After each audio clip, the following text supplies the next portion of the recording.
Assalamualaikum warahmatullahi wabarakatuh. Alhamdulillah. Alhamdulillahi rabbil alamin wa bihi nasta'in ala umuri dunya waddin. Wassalatu wassalamu ala sayyidina Muhammad wa ala alihi wa ashabihi wa man tabi'ahum bi ihsanin ila yaumiddin. Allahumma arhamna bil Qur'an waj'alhu lana imaman wa nuran wa hudan wa rahmah. Allahumma zakkirna minhu ma nussina وعلمنا منه ما جهلنا وارزقنا تلاوته آناء الليل وأطراف النهار واجعله لنا حجة يا رب العالمين.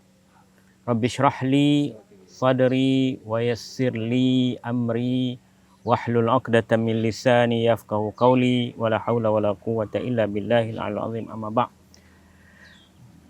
Tuan-tuan, puan-puan, datuk-datuk, datin-datin, Tan Sri, Puan Sri, muslimin, muslimat yang dirahmati Allah Subhanahu Wa Taala. Alhamdulillah kita berada di suatu tempat yang sangat cantik untuk kita meneruskan sesi daurah Mufiq Mushaf untuk faham isi Al-Quran dalam kita menjalani kehidupan kita, menjadikan Al-Quran itu sebagai kehidupan kita, insya-Allah. Jadi untuk kali ini, apakah topik perbincangan kita, Saudara Muhaimin? Assalamualaikum Ustaz, Ya. dan Assalamualaikum penonton semua. Kalau minggu lepas kita bincang kenapa dinamakan surah. Maksudnya kenapa ada surah, kenapa ada juzuk, kenapa ada hizib kan? Daripada beribu ayat yang diturunkan, Ya. macam mana Al-Fatihah tu 7, Al-Baqarah tu sekian-sekian, 200 lebih kan. Ya. Jadi saya nak tanya balik soalan yang minggu lepas Ustaz. Saya tanya, Ya. kenapa dinamakan surah tu sebegitu? Contohnya Al-Fatihah, pembuka lah, sebab surah pertama. Ya. Kenapa surah kedua tu lembu betina, Ya. sapi betina, Ya. Nisa? Adakah ia mengikut kepentingan dalam Islam ataupun macam mana? Ya. Okey. Satu perbincangan yang menarik ya, insya-Allah. Sebelum itu kita telah membahaskan berkenaan dengan adakah penentuan surah itu tauqifi Betul? ataupun ijtihadi ya. Tauqifi maknanya sesuatu yang berdasarkan kepada wahyu. Betul. Maknanya turun daripada Allah sendiri dan atau daripada Rasulullah.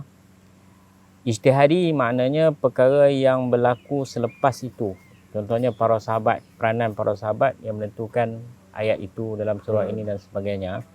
Jadi rumusan yang kita telah buat pada minggu lepas mengatakan bahawa ketetapan ayat di dalam surah tertentu, surah ni dia macam benteng Betul. dalam surah tertentu adalah tauqifi. Maknanya Rasulullah SAW sendiri yang menetapkan ayat itu dalam surah itu ataupun dalam lengkungan ayat itu dan akhirnya dinamakan surah. Kan? Jadi persoalan di sini adalah kenapa ataupun bagaimana penamaan surah-surah itu nama khas kepada surah-surah tu. Ya. Mengikut jumhur ulama, kebanyakan ulama mengatakan bahawa penamaan surah-surah itu adalah tauqifi.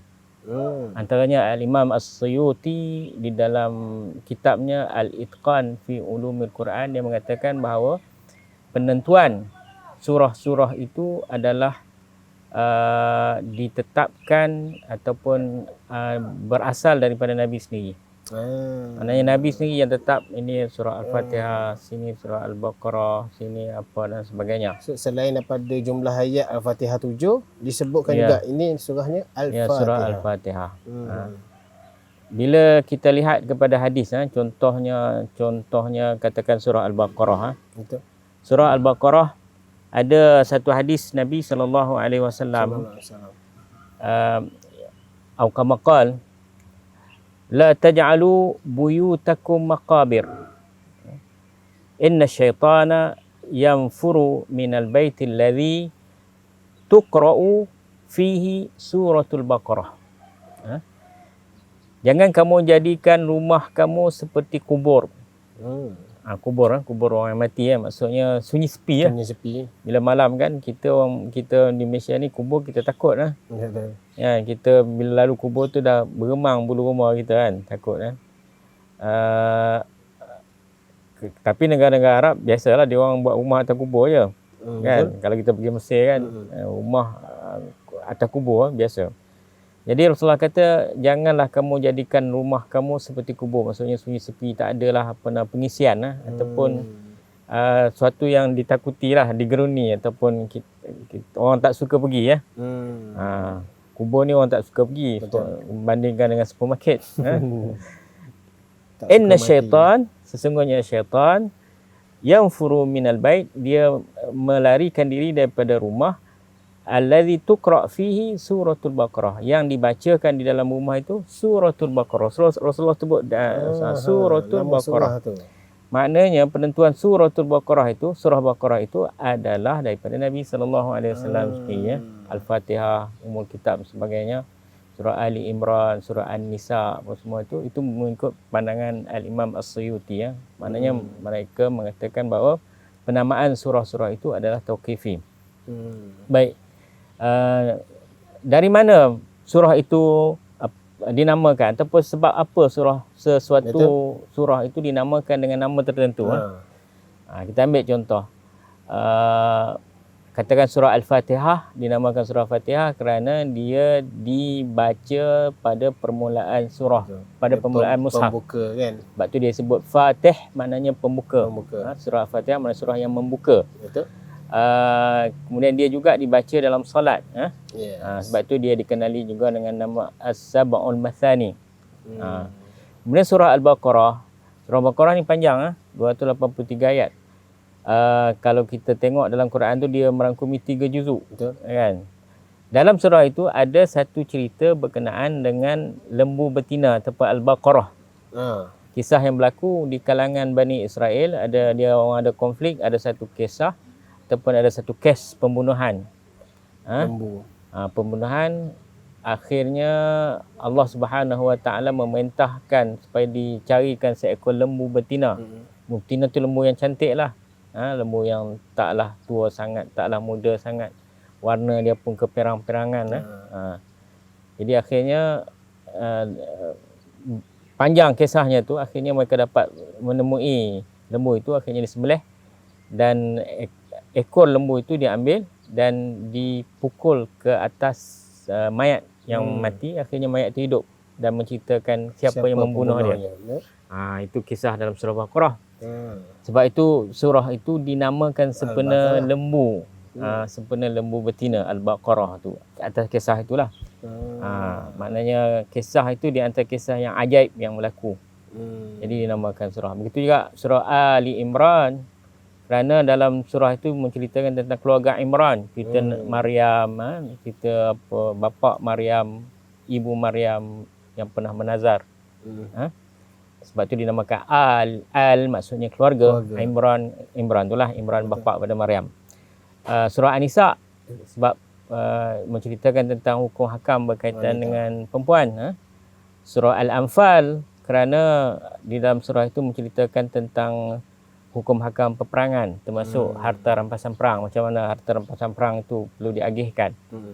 Kalau zaman dahulu sebelum Nabi SAW, harta rampasan perang tu, kalau perang tu tak boleh ambil, dia kena bakar.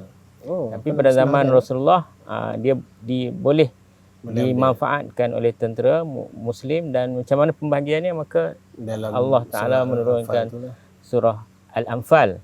Jadi kata ulama, surah Al-Anfal ni adalah surah yang pertama diturunkan di Madinatul Munawwarah ketika Nabi berpindah itu. Surah yang pertama diturunkan surah Al-Anfal. Kemudian surah At-Taubah. Jadi ada satu kisah juga yang berlaku pada orang tanya Saidina Osman. Wahai Osman, kenapa kamu meletakkan surah surah Bara'ah atau surah Taubah ni selepas surah Anfal?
kata Sayyidina Osman, pengisian ataupun isi surah tu dia hampir sama.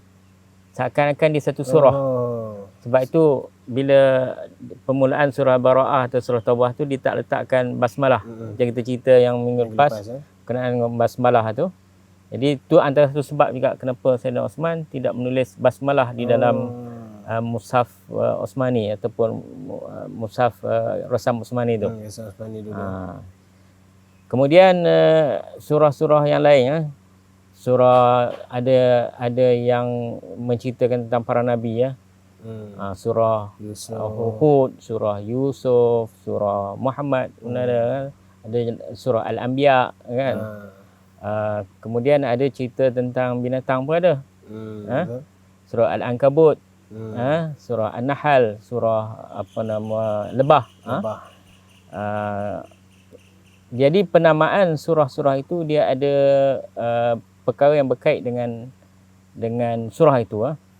Ada juga yang dinamakan surah itu mengikut kepada permulaan surah. Contohnya bila huruf muqata'ah, huruf Yasin, surah itu nama surah Yasin, surah Hamim, surah Taha kan. Kalau surah yang berkaitan contoh lebah ke lembu betina ni, adakah dalam waktu sekarang binatang tu perlu diangkat tinggi ataupun itu sekadar nama di dalam Al-Quran saja? Dia nama dalam Quran tu, kalau Baqarah tu dia berkait dengan kisah. Berkait dengan kisah yang berlaku pada Bani Israel. Ada yang nama surah itu yang menceritakan tentang binatang serangga itu, artinya serangga itu masih ada sampai sekarang. Contohnya Al-Ankabut, labah-labah. Kenapa dinamakan surah itu surah dengan nama labah-labah? Kerana dalam surah itu ada disebut tentang labah-labah. Kenapa labah-labah tak ambil binatang-binatang lain? Jadi para ulama dia mengkaji tadabbur surah itu. Sebenarnya surah Al-Ankabut itu dia lebih kepada tamsilan kepada hubungan kekeluargaan. Ini menarik kalau kita kaji. Kalau kajian saintifik kan, bila labah-labah jantan dengan labah-labah betina dia mengawan. Kemudian bila dia dah dapat hasilnya, dia dah dapat orang kata apa, anak dia, bibit dia akan dapat anak tu, labah betina dia bunuh labah jantan. Dia bunuh labah jantan. Kemudian bila lahir anak-anak labah-labah ni, ya, anak-anak labah ni dia bunuh mak dia pula. Jadi sebab itu disebut inna ankaral buyut, serapuh-rapuh rumah, maksudnya rumah tangga ialah rumah tangga ankabut, labah-labah. Sebab hubungan kekeluargaan mereka tu terlalu rapuh sampai sanggup isteri membunuh suami. Anak membunuh ibu. Perkara ni berlaku pada zaman sekarang. Sampai sekarang berlaku. Benda tu dah diceritakan 1400 tahun lepas. Ya. Kemudian cerita lebah. Lebah kan. Lebah ni pun menarik sebab disebut bahawa kami dalam ayat Quran wa auhayna ila nahl, kami mewahyukan kepada lebah. Maknanya bukan lebah itu nabi kan. Wahyu di sini maksudnya mengilhamkan kepada lebah. Untuk kan, mengilhamkan kepada lebah, dan lebah ini merupakan serangga yang banyak mengingati Allah, zikrullah. Jadi bila mereka banyak zikrullah, maka Allah ilhamkan kepada lebah untuk mencari bunga-bungaan dan mengambil manisan yang terbaik. Mengambil manisan yang terbaik, kemudian akhirnya diadunkan menjadi madu lebah. Jadi madu lebah itu dia adalah syifa. Dia adalah makanan sunnah pula kan.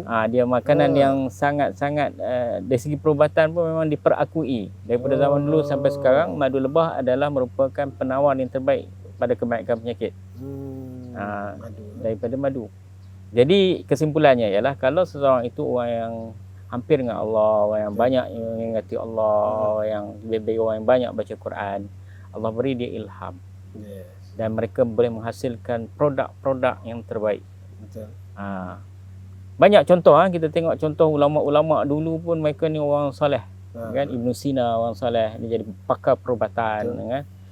Jadi ilmu dia tu sampai sekarang diguna pakai dalam ilmu perubatan kan. Kenapa? Kerana mereka orang yang soleh, orang yang banyak mengingati Allah, orang banyak baca Al-Quran dan sebagainya. Betul. Ibn Sina pun refer kepada Al-Quran yang sama kita baca hari ni kan. Ya. Tapi daripada Al-Quran tu terlahirnya orang hebat macam Ibn Sina. Ya. So mengapa tak kita kan?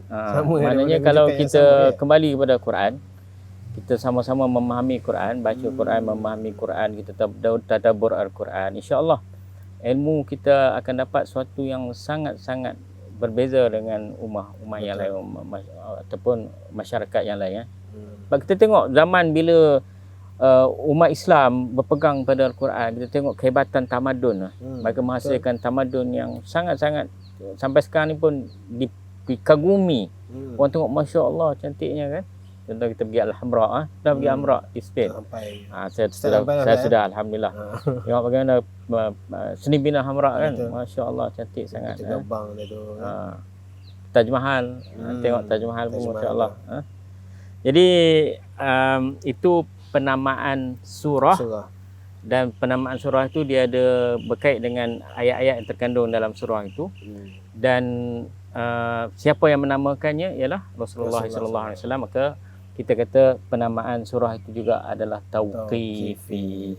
Walaupun begitu ada juga para ulama mengatakan bahawa ada pelibatan para sahabat juga dalam memainkan peranan untuk menamakan surah. Tetapi mereka mengambil ataupun mengikut kepada isyarat yang diberikan oleh Nabi SAW.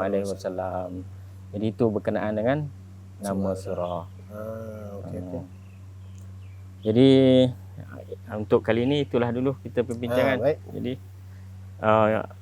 itu kita akan masuk pula berkenaan dengan selain bersurah, kita akan masuk pada hizib. Ya, betul. Kita ada hizib tu, dia ada beberapa hizib, ada juzuk dan sebagainya. Itu kita tengok di mana pula asalnya. Insya-Allah. Ustaz ceritakan balik. Macam mana kenapa juzuk ada 30 pula kan? Ya.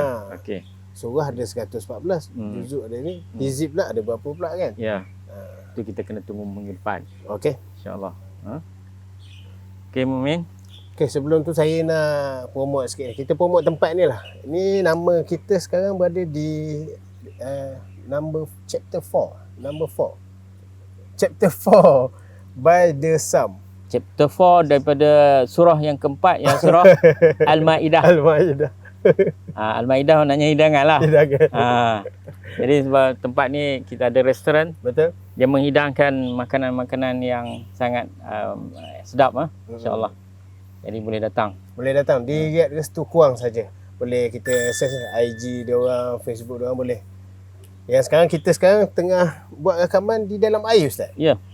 Ini air daripada air bumi. Air bumi tu, air bawah tanah. Air bawah tanah. Special hanya di chapter 4 by the Sum di Riyadh Restu Kuang. Okey, Ustaz. Okey, kita tangguhkan dulu jilsah kita pada malam ini dengan kita membaca surah Wal Asri dan juga tasbih kafarah. Bismillahirrahmanirrahim. Wal asri innal insana lafi khusr illa alladhina amanu wa amilus solihat wa tawassaw bil haqqi wa tawassaw bis sabr. Subhanakallahumma bihamdika asyhadu an la ilaha illa anta astaghfiruka wa atubu ilaik. Subhanakallahumma bihamdika asyhadu an la ilaha illa anta astaghfiruka wa atubu ilaik. Subhanakallahumma bihamdika asyhadu an la ilaha illa anta astaghfiruka. Assalamualaikum warahmatullahi wabarakatuh.